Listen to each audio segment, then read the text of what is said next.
it's me, Anna Bradshaw, here today on a little Halloween Craft with Anna adventure. I'm starting with a collection pack. And what I'm actually going to do is mix collections today. So you see, I've got some beautiful October Afternoon Witch Hazel papers from, I think that was last year. And then I'm going to mix it with the My Mind's Eye collectibles. I've got some stickers, some chipboard elements, and got a beautiful kind of spider print on damask with a green stripe on the back. I've got a witch flying over the moon with some kind of webbing on the back, and some pumpkins with the orangish red print on the back. And then you can see I've already started cutting out this little cut apart sheet. It's got a really kind of a cool greeny minty colored polka dot on the back.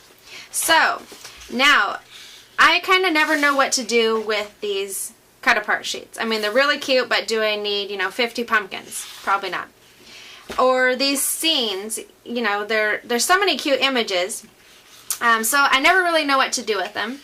And then a paper like this where the pattern, kind of takes up the whole page, I almost hate to put anything on top of it because it'll get covered up. That's what I want to try to work through today. I got this collection at the Creating Keepsakes convention in Seattle last November. It was one of the Creating Keepsakes sponsored classes. Very fun. So I've got some more stickers, some layered stickers, some chipboard. And what I'm going to look for in this collection is not only sticker sentiments that I can use or alter, like this Life is Good. You'll see how we're going to change that up a little bit. But also stickers and or chipboard pieces that can be layered either in a way that's different from the way they're already layered. Like perhaps I might take this Life is Good sticker off the frame and use it for something different. Or I can take this sticker off, still got a really nice sticker underneath, and then I have this element. I could even further take it apart by removing the arrow on top. I think I'm going to use that. So let's go ahead and get started. I'm going to teach you a couple tricks and tips along the way. Well, the first thing I want to do here is start with my card base, and this is a little bit smaller than normal size card base. It came with a pack of envelopes that I got from Michael's on discount. And so if you are the kind of person who makes your own card bases, perhaps you are the type of person who just gets out a piece of paper and folds it over and calls it good. Or maybe you're the kind of person who likes to score your paper. Well, here's a trick I learned. I would always have assumed that the score was supposed to go, how do I say this? In the direction of the bump.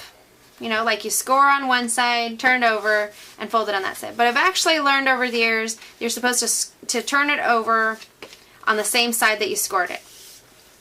So, if I have a paper, I score it, and then I fold it down that way. And that is supposed to keep it from cracking and creasing on the edge. Get out my bone folder and just kind of smooth that edge down. And now I have my card base. I can kind of use it to see what scenes I can build. So I've been really wanting to do something with a starburst or a sunburst type pattern. And I can see real easy if I put my card base right here, I can kind of imagine that the starburst is all going to be traveling up or across my card. And I like that. So I could even turn it this way. Anyway, I've got options, and I can see pretty easily where to cut my paper. So I'm just going to give it a little rough cut here. One thing that's nice about using your card as a base to cut is that if it's a little bit too big, you can always cut the sides off. Okay, so get some of these papers out of the way. And now I can kind of start imagining my scene. Now I've got this little bat here, and I remember on the cut apart sheet there's a little witch. I've already got her cut out, so I'm just going to start building up a little scene. And when I saw this witch, I thought, oh, she's so cute, even though she's sitting on a gravestone. And what she brought to my mind was, those cocktail napkins by Ann Tainter? They say cute things like, I'm so happy it's happy hour. Things like that. So I was thinking it'd be cute to add a little sentiment like that on a card here. So I've got my little beware, and of course, the way that you see it now isn't going to be the way it ends up. This is just for playing. Okay, so I went and looked at some of the sayings that Ann Tater has on her cards. And a couple of them really caught my eye. So I thought of I grabbed a couple sayings off the cocktail napkins that I thought would be cute. One was, I should come with a warning label. Another was, all I wanted was an umbrella drink. Another one that I thought was cute said, there was nothing passive about her aggression. So I'm just taking my scissors and fussy cutting around my gal. And what I'm choosing to do with my scissors, I'm using my long-handled scissors. And basically, I move my paper, not my scissors. Okay, so you won't see me doing a lot of this. You will see me holding the paper and moving the paper as I just do one continuous slice down with my scissors. You see how I do that? Okay, if the long-handled scissors aren't working for you or you need to get into tight spots, pull out some precision tip scissors. Mine are by Fiskars. And then you can really close. So I like the way it looks with the little outline. If you're not really good at outlining, or maybe you're just not really good with scissoring or coming up with good things to say about yourself, you can cut right along the black edge, and that will be a lot more forgiving. You can always add some white cardstock behind it if you need to. And if you cut the white and you decide that it just doesn't look that good, you can always add some ink to those edges. So don't be afraid to play with your scissors. Safely, of course.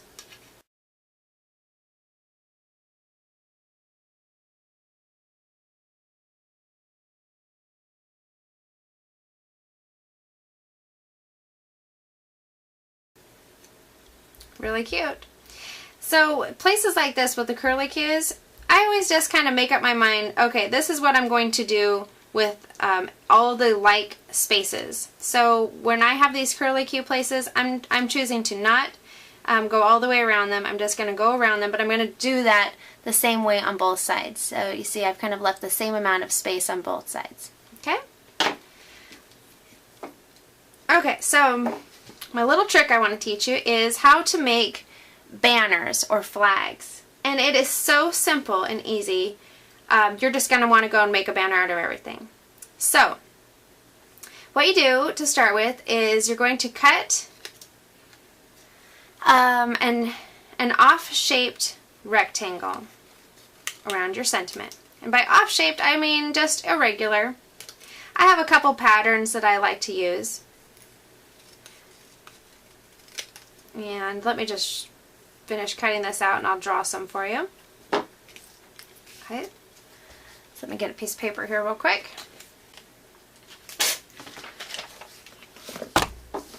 So this is my usual pattern. That's what I just cut out now. You can see that all sides of my rectangle kind of dip in a little bit. Or my other favorite is to have something like this. Something like this. And these don't really mean anything until you add the additional layer of a banner here. Your banner can go however you want to. Maybe you want it to be your flag ends to go behind, or maybe you want your flag ends to go behind downward. See, there's a lot of different choices. So, how do we get this to look like this? It's really easy. Start with the one piece of paper, and then take some scratch paper, or, you know, if you've got just a ton of paper laying around that you need to use up, use that. But I just use the scratch paper. And what I do is I just cut off some kind of irregular side pieces here. They don't have to be perfect in any way, because all they're going to do is slip behind like this. Look, instant half a banner. Now, to make it a little bit more realistic, I tend to do a little bit of slightly bent cutting so that it just looks like it has a little more movement. We'll do the same thing on the other side. So I just take a scrap piece of paper, cut out a rectangle type shape,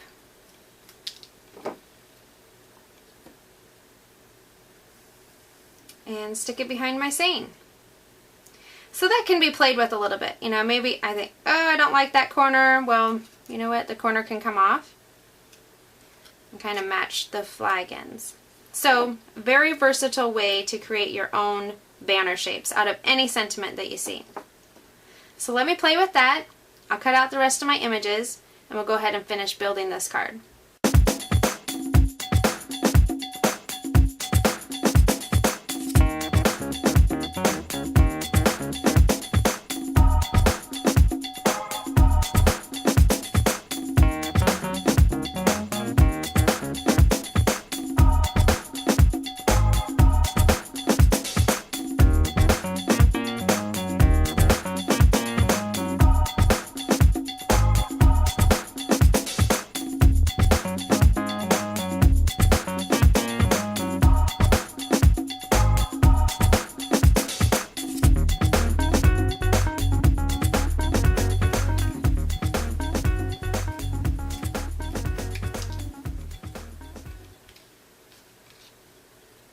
Okay, so you see, I really like this one a lot better than this one. So you know what? I don't have to use that one. If I want to, I can cut it down further, but just want you to know that just because you've cut something out doesn't mean that you have to include it. So I can go in closer on this one and kind of trim it down so it looks a little bit better. And if I still am not happy with it, I can cut out another bat, or I can just, like I say, toss it and put something else in there. Maybe a stamp or a sticker. So I'm only going to fuss with this a moment longer. Okay. Sometimes you just have to kind of let things go, right? I'm trying to decide if I want my beware to go out here.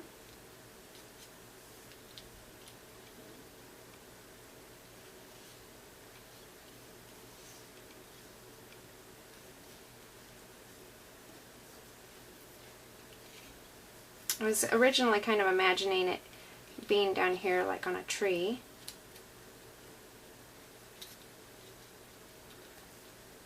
And then maybe the cat's up on the branch, kind of cute.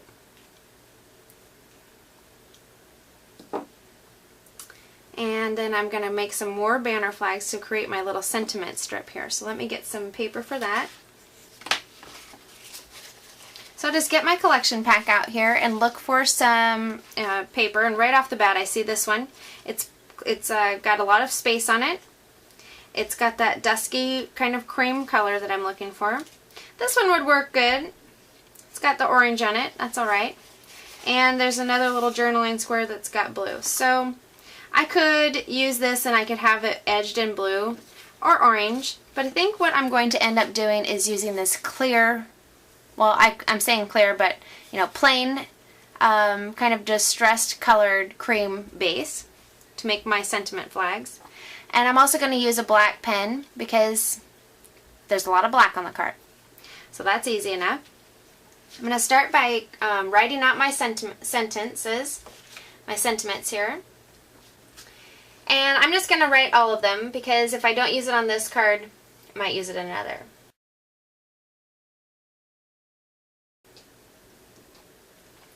And I don't have to worry about my pen writing wheel or anything because I'm going to go back over these letters and make them even more fancy. So now I'll just cut out my word strips. And remember, I'm going to kind of make a little bit not so straight lines.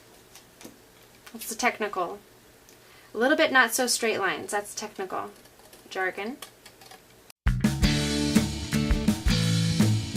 a run race car, and I'm gonna go far, but for now it's just run on a one-way track.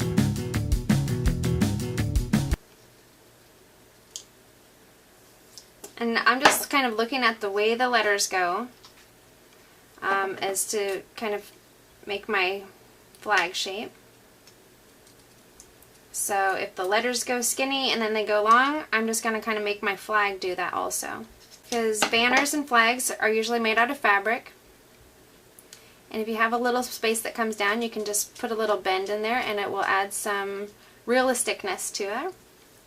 Okay, so how do we make those flag ends? Well, I'm going to start with the piece that I'm not going to be using here. I'll cut off the orange pieces.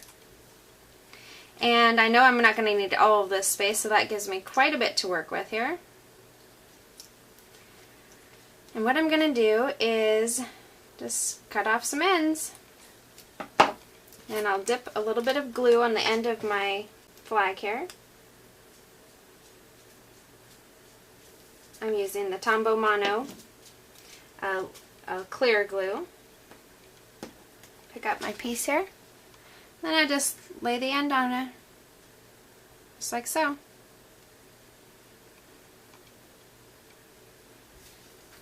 And then go do another one on this side.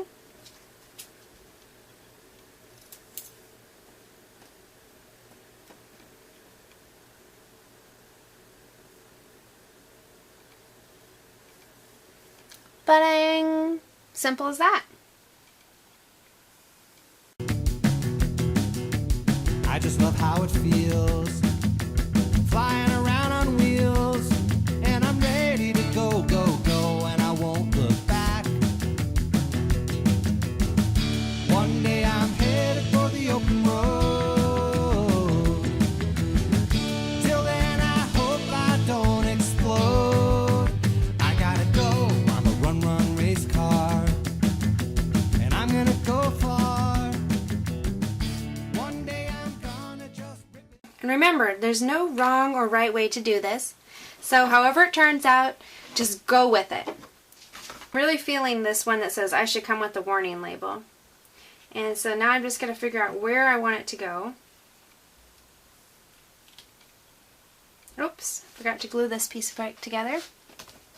It up. Till then now can we just pick it up? Come on now, must we go so slow? Run, run, run, run, race car. Run, run, run, run, race car. Run, run, run, run, race car. Run, run, run, run, race car.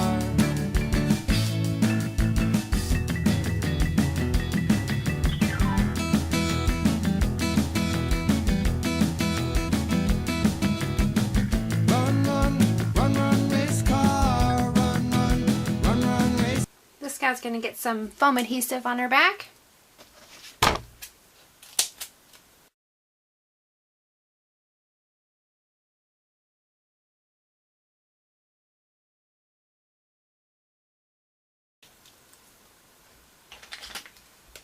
Add a little ink to the edges of this tree stuff to kind of cover up the white core of the cardstock. Sometimes I like the white core to show, but when it's a black piece like this and my cutting is kind of jagged, I think it looks nicer with a little ink on the edges. So I'm going to glue this right over that little torn piece of the paper. It up. Till then now can we just pick it up? Come on now, must we go so slow? Run, run, run, run, race car. Run, run, run, run, race car. Run, run, run, run, race car. I like to use the foam adhesive to kind of build some dimension and add some extra interest here.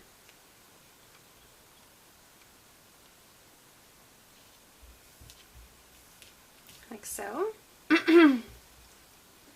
Not sure what I'm going to do about this little cat here. Looks kind of cute there though, doesn't he? Okay.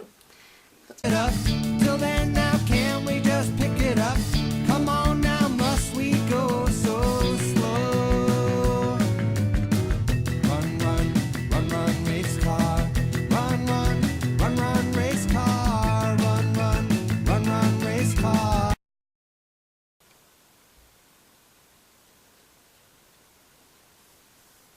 And I'm going to line this up on the paper so it actually looks like the label, this little banner, is going right around the edge of the card.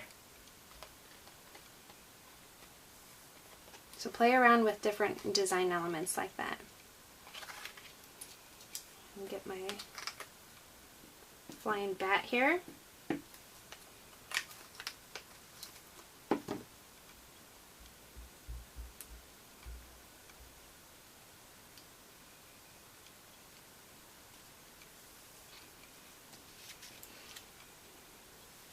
Okay, and then the inside of the card. You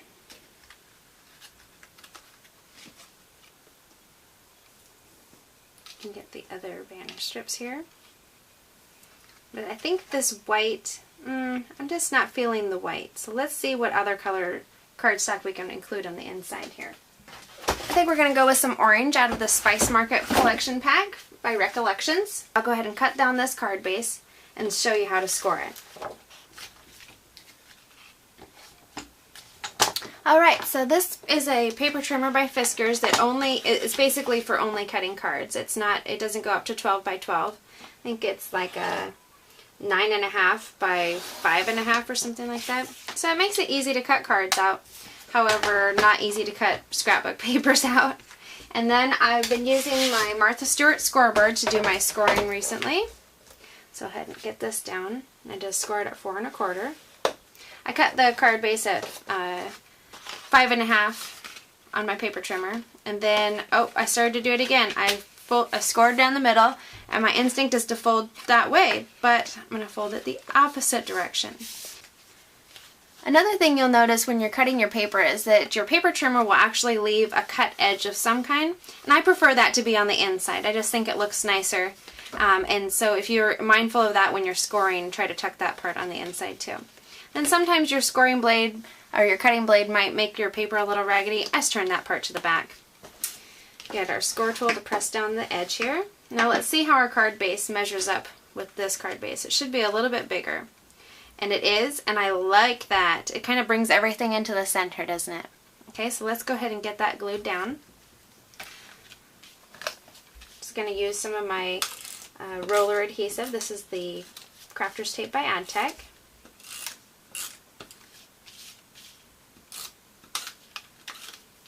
And on a card base, I do put more glue than I would on a scrapbook page because chances are it's going to be handled at least one time, right? There's no protective sleeve to go over it.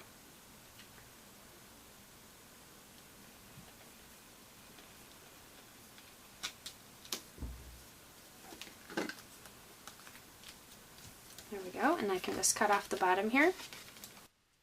And that's where we'll leave off for today. This is the first segment in a 3-part series of Holiday Magic.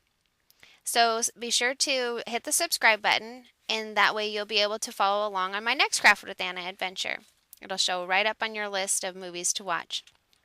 You can also head over to my blog, www.craftwithanna.blogspot.com, for more creative musings. Thanks again for watching.